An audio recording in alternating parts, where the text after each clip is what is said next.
So, yan guys. So, sayang kasi yung mantika, yung pinaglutuan kanina. Sangkot lang natin guys yung ating manok.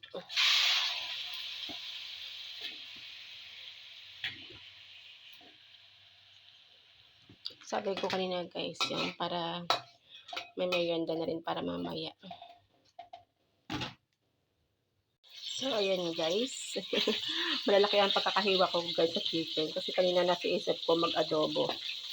Pero nakita ko yung repolyo, malapit na masira. Kaya ayan. Hindi ko na chinap ulit ng na maliit. So, tabi lang natin ito guys. Lagay tayo ng sibuyas.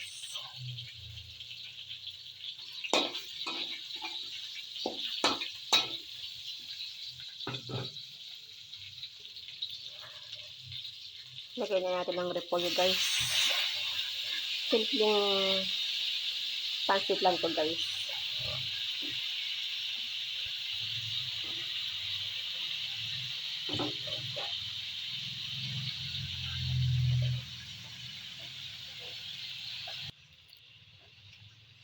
Maglagay lang tayo guys ng oyster sauce.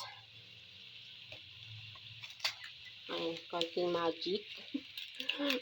Para medyo magkalasa guys. Lagay na lang natin yung powder. Ayan. Basta pang kain namin ito mamaya guys, lunch. Ayan, para hindi na sayang yung repolyo.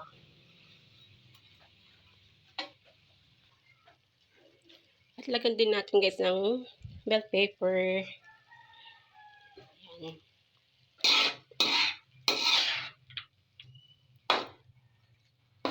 Ingay ng sandok ko guys. Ayan, pwede natin ihalo yung ating satanghon guys. So, ayan guys, sinalo natin yung satanghon. Binabad natin yung satanghon para malambot na siya guys. Ayan, halo-haloin lang natin.